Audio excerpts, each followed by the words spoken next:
requested a few things from me, and so I'll just do a few and send to you in hopes that it'll suffice. Bobby Shafto. Bobby Shafto's gone to sea.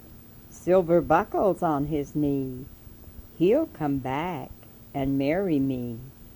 Pretty Bobby Shafto. Bobby Shafto was the most mischievous pupil I had in my little village school. Today he was more than ordinarily full of pranks and jokes. His latest achievement was the production of two little pasteboard figures of men pinned to a stick and fighting each other furiously as his fingers pulled the strings attached to them. I caught him at it squarely. "Bring them to me, Bobby." "Yes'm." "You want to pull this string to make 'em fight, Miss Mitchell, and this string when he knocked him down. Here, I'll show you the way. See? Oh, though they did lambast each other, though." "Give them to me at once." "What am I going to do with such a boy? How shall I punish you?" "I've tried everything but a severe whipping. Shall I give you that, or can you suggest something more effective?" Well, you might put me up in the loft, Miss Mitchell. Haven't been up there yet." "Very well. Up in the loft you go. Here, help me set this table under the opening. That's it. Now give me that chair." "You hold tight on to that chair, Miss Mitchell, and don't you let her slip." He climbed to the table, mounted the chair, and thrust his head and shoulders up through the opening out of sight, but drew them back slowly. It's dark up here, Miss Mitchell. I know it. And hot. I know it. And lonesome. That's why I'm sending you up there. Go on." "Well, here goes then. Goodbye, my lover. Goodbye." And he grasped the framework of the opening, and in the next moment had drawn his pliant little body up out of sight. There was some scrambling above in the loft, and once I saw a bare brown foot dangling down through the opening for a second, to the great amusement of all of Bobby's fellow pupils. "Bobby, put the cover down on the opening at once." "Yes'm." "Still I sit on it to hold it down?" "Certainly." The cover was let carefully down, and this movement was immediately followed by a thud, which indicated that Bobby was sitting on it. Just before time to dismiss, one of the pupils rose quickly. "Please, Miss Mitchell, Miss Mitchell, Bobby Shafto's out there in the road." "Who?" "Bobby Shafto. He's out there hiding behind a tree." It was indeed Bobby Shafto. How he had managed to make his escape from the loft, I could not conjecture. I went to the door and called him. "Yes'm, I'm comin'." "Take your seat, Bobby, and don't you leave it until I give you permission to do so." I dismissed the pupils somewhat early, as there appeared to be a thunder shower coming up in the west, and I wished them to get to their homes before it should rain. But Bobby I kept with me to punish him. "Bobby, will you tell me how you escaped from that roof?" "Yes'm. I just opened the scuttle hole in the roof. It's right up there, you know. And then I climbed out on the ridge pole, and there was the limb of the great elm tree, and I got onto that, and then it was just easy to slide on down to the ground." A low, ominous roll of thunder ended in a bass so deep and powerful that it sent a tremor through the building. "Bobby, I wished you wouldn't give me so much trouble. I don't want to be scolding you and punishing you all the time. Why, I like you too well for that." "Oh, I've been thinking about that, Miss Mitchell, and And I like you, too. I'm going to stop it. I'm going to try to be better. Oh, will you, Bobby? I will. Thank you, Bobby. Suddenly a flash of lightning interrupted me. I hastened to shut the door and close the window. Sudden darkness fell upon us. The lightning and thunder were incessant. The rain fell not in drops, but in sheets and layers. In a minute the public road in front of us was a dashing torrent. In another the schoolhouse lot was a miniature lake. But the terrible storm burst soon passed us by, and after a little the sky began to brighten up and to clear, and I gained courage to look from the window on the washed and flooded landscape. Guess it's gone by now, Miss Mitchell. Wasn't it just a rip snorter, though? The words were scarcely out of his mouth before a new sound came to our ears, increasing in volume with every passing second. Bobby dashed to the platform, tore the curtain from the window, and we both looked out. It's Bentley's dam. It's busted. Bobby flung his arms toward the ceiling, the loft, the roof, the tree. I grasped his idea at once. In it lay our only hope of safety. We seized the table, placed it in position, flung the chair on it, and in the next moment Bobby was pushing up the cover. Here, Miss Mitchell, grab it quick and go on up. And then Bobby was holding down the limb of the great elm for me to grasp and swing myself safely into the shelter of the tree. I caught and clung wildly to the branches. Save yourself, Bobby, hurry, save yourself. The building lurched to one side as Bobby grasped for the bending limb. He missed it and fell back on the ridgepole of the roof as the building went sailing out upon the flood. Goodbye, Miss Mitchell, goodbye, and hang on tight, Miss Mitchell. I'm going to sea. Oh, Bobby, goodbye, Bobby, goodbye. And even in this dreadful moment, as the waves washed over his head, the words of that sweet nursery rhyme of Bobby Shafto's gone to sea came singing back into my mind. The floods went down, and twilight descended beautifully as a dream, and through it came men of the village seeking the lost and dead. They helped me down, and I went shivering to Bobby Shafto's house. At midnight they brought him home. They had found him far down the stream, tangled in the wreckage of the flood. He was not dead, but that was the most hopeful thing that one could say of him. At dawn he flung out his little arms from the coverlet. Hang on tight, Miss Mitchell. Goodbye. I'm going to sea.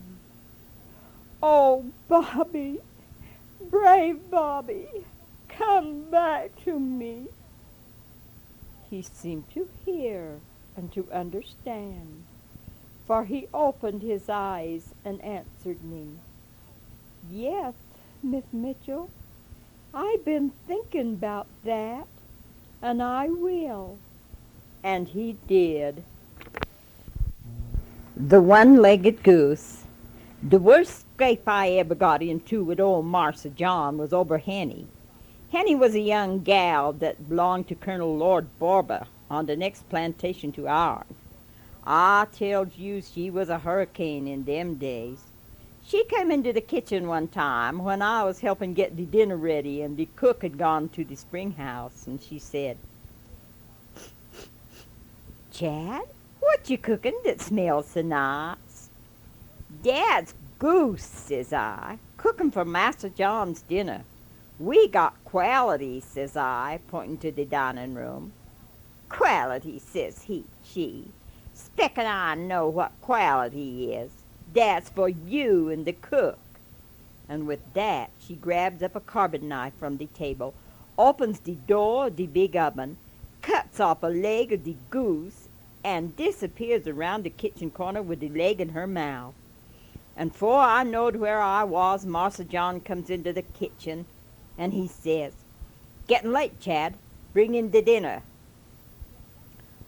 Well, sir, I was scared to death, but I took that goose and I laid him with the cut side down on the bottom of the pan, 'fore the cook got back, and then I put some dressing and some stuffing on him, and I shut the stove door, and then I took the sweet potatoes and the hominy, and I put 'em on the table, and then I went back in the kitchen to get the baked ham, and I put on the ham and some more dishes, and Martha says, looking up, "Thought there was a roast goose, Chad." "I ain't hear nothing about no goose," says I. "I'll ask the cook." Next minute I heard old Marse John a-hollering, "Mammy Jane, ain't we got a goose?" "Lord a massy, yes, Marsa." "Chad, you worthless nigger, hain't you tuck that goose out yet?" "Is we got a goose?" says I. "Is we got a goose? Didn't you help pick it?" Well, I see where my hair was short, and I snatched up a hot dish from the hearth. I opened the oven door, and I slid the goose in just as he was and lay him down before Marse John. "Now, see what the ladies and will have for dinner," says old Marse John, a-picking up his carving knife. "What'll you take for dinner, miss?" says I. "Baked ham?" "No," says she, looking up to where Marse John sat. "I think I'll take a leg of that goose." Just so. Well, Marsa cut off the leg, and he put a little stuffing and gravy on with a spoon, and then he says to me, "Chad, see what that gentleman'll have." "What'll you take for dinner, sir?" says I. "Nice breast of goose or slice of ham?" "No, I think I'll take a leg of that goose," says he. I didn't says nothing, but I knowed very well he wa'n't a-gwine to get it. But, Major, you ought to see the old Marse John a-looking for the other leg of that goose. He rolled him over on the dish this way and that way, and then he jabbed the old bone-handled carving fork in him, and he hold him up over the dish, and he look under him, and he look on top of him, and then he says kind of sad-like, "Chad, whar's the other leg of that goose?" "Didn't have none," says I. "You mean to say, Chad, that the gooses on my plantation only got one leg?" "Well, some of 'em has, and some of 'em ain't. You see, Marsa, we got two kinds in the pond, and we was a little bothered today, so Mammy Jane cooked this one, 'cause I cotched it first." "Well," said he, looking like he looked when he sent for you in the little room, "I'll settle with ye after dinner." Well, dar I was, a-shivering and a-shaking in my shoes and a-dropping gravy and a-spilling the wine on the tablecloth. I was that shuck up. And when the dinner was over, he called all the ladies and gentlemen and said, "Now come on down to the old duck pond. I's gwine to show this nigger that all the gooses on my plantation got more'n one leg." Well, I followed along, a-traipsing after the whole kit and bilin', and when we got to the pond, there was the gooses sitting on a log in the middle of that old green goose pond, with one leg stuck down and the other leg stuck up under the wing. Just so. Ha, ha, ha, ha, ha. "Darn Marsa," says I, don't you see? Look at that old gray goose. That's the very match for the one we had today." Then all the ladies hollers and the gentlemen laughed so loud that they heard 'em clear back to the big house. "Stop, you black scoundrel," says Marse John, his face a-getting white and he jerking his handkerchief out from his pocket. "Shoo!" Major, I hopes to have my brain kicked out by a lame grasshopper if every one of them gooses didn't put down the other leg. "Now, you lying nigger," says he, raining his cane over my head, "I'll show you." "Stop, Marse John," I hollered. "'Tain't fair, 'tain't fair." "Why ain't it fair?" says he. "'Cause," says I, You didn't say shoo to the goose that was on the table. The ship of faith. A certain colored brother had been holding forth to his little flock on the ever-fruitful topic of faith, and he closed his exhortations about as follows. My brethren, if you's gwine to get saved, you got to get on board the ship of faith. I tell you, my brethren, there ain't no other way. There ain't no getting up the back stairs, no gwine across lots. You can't do that away, my brethren. You's got to get on board the ship of faith. Once upon a time there was a lot of colored people, and they was all a-gwine to the promised land. Wall, they knowed there warn't any other way for them but to get on board the ship of faith. So they all went down and they got on board, the old grandfathers and the old grandmothers and the little pickaninnies and all the rest of 'em. They all got on board except one monstrous big fella. And he says he's gwine to swim, he was. Why, they say, you can't swim so far like that. It am a powerful long way to the promised land. He says, I can swim anywhere, I can. I get aboard no boat, no diddy. Well, my brother, all they could say to that poor disillusioned man, they couldn't get him on board the ship of faith, so they started off. The day was fair, the wind right, the sun shining, everything beautiful. And this big fella, he pulled off his clothes and he plunged into the water. Well, he was a powerful swimmer, he was. That man, he was so powerful, yes, indeed he was. He was that powerful that he kept right along beside the boat all the way. He kept a-hollering out to the people on the boat saying, what you doing up there, you folks, a-brilin' away in the sun? You better come down here in the water. Nice and cool down here. But they say, man alive, you better come up in here in this boat while you's got a chance. But he say, no, Didi, I get aboard no boat. I'm having plenty of fun in the water. Well, by and by, my brethren, what do you think that poor man seen? A horrible, awful shark, my brethren, mouth wide open, teeth more'n a foot long, ready to chaw that poor man up the minute he caught him. Well, when he seen that shark, he began to get awful scared, and he hollered out to the folks on board the ship, take me on board, quick! But they say, no, Didi, you wouldn't come up here when you had the invite. You gotta swim now. He looked over his shoulder, and he see that shark a-comin', and he just let himself out. First it was the man, then it was the shark, and then it was the man, and then it was the shark, and then it was the man again. Dat away, my butter, plumb to the promised land. Dat am the blessed truth I am a-telling you this minute. But what do you think was a-waiting for him on the other shore when he got there? A horrible, awful lion, my brother, was a-standing there on the shore, just a-lashing his sides with his tail, and a-roaring away fit to devour that poor nigger the minute he get on the shore. Well, he war powerfully scared then. He don't know what he gwine to do. If he stay in the water, well, the shark eat him up. If he go on the shore, the lion eat him up. He don't know what to do. But he just put his trust in the Lord, and he went for the shore. That lion, he gave a fearful roar and a bound for him. But, my brethren, as sure as you live and breathe, that horrible, awful lion, he jumped clean over that poor fellow's head into the water, and the shark eat the lion. But, my brethren, don't you put your trust in no such circumstances. That poor man, he didn't get saved. But I tell you, the Lord ain't going to furnish no lion for every nigger.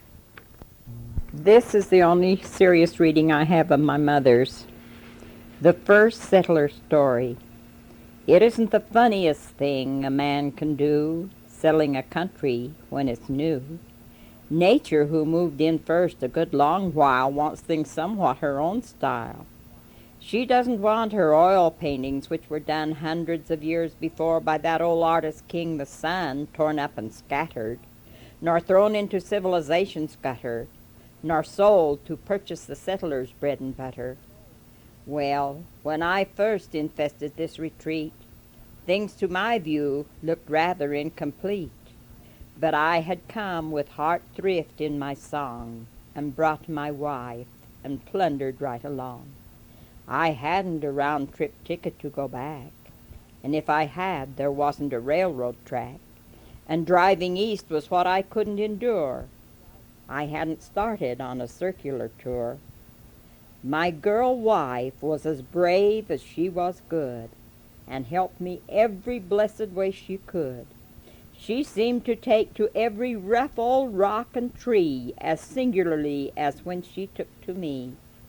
She kept our log house neat as wax, and once I caught her fooling with my axe. Well, she hadn't the muscle, though she had the heart in outdoor work to take an active part. She was delicious both to hear and see, that pretty girl wife that kept house for me. Well, neighborhoods meant counties in those days, and roads didn't have accommodating ways, and maybe weeks would pass before she'd see or much less talk with anyone but me. The Indians sometimes showed their sun-baked faces, but they didn't beam with conversational graces. Some ideas from the birds and bees she stole, but that wasn't like talking with a human soul. And finally, I thought that I could trace a half-heart hunger peering through her face. One night when I came home unusually late, and too tired to feel first-rate, her supper struck me wrong, though I'll allow she hadn't much to strike with anyhow. And when I went to milk the cows and found that they had wandered from their usual feeding ground, and maybe left a few long miles behind them which I must copy if I meant to find them, flash quick, the stay chains of my temper broke, and in a trice these hot words I spoke. You ought to have kept the animals in view and drove 'em in. You've nothing else to do. The heft of all our lives on me must fall, while you just lie around and let me do it all. That speech. It hadn't been gone half a minute before I saw the cold, black poison in it, and I'd have given all I had and more to have only got it back safely indoor. I'm now what most folks well-to-do would call. I feel today as if I'd give it all, provided I through 50 years could reach, kill, and bury that one half-minute speech.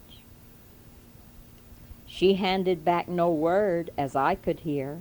She didn't frown, she didn't shed a tear. Half proud, half crushed, she stood and looked me o'er and o'er, like someone she had never seen before. But such a sudden anguish-lit surprise I've never viewed before in human eyes. I've seen it since, though, oft enough in dreams.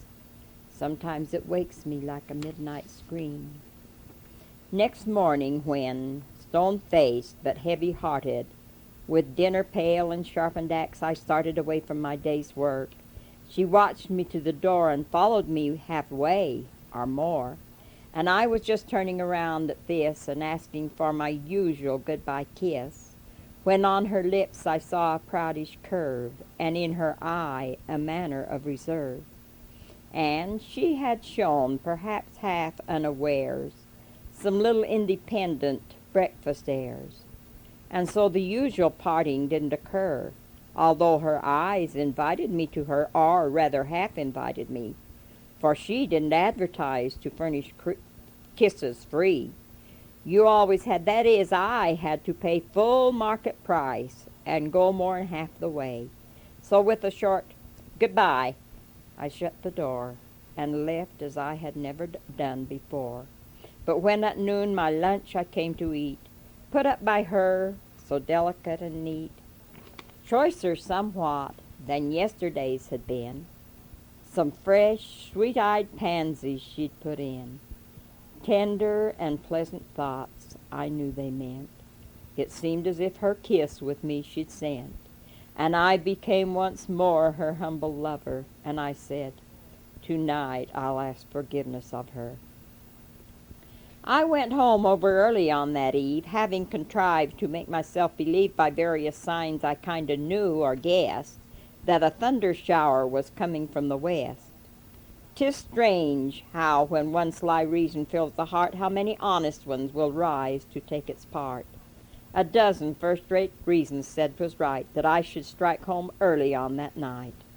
Half out of breath, the cabin door I swung, with tender heart, words trembling on my tongue.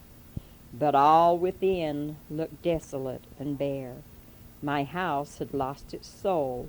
She was not there. A penciled note was on the table spread, and these are something like the words it said. The cows have strayed away again, I fear. I watched them pretty close.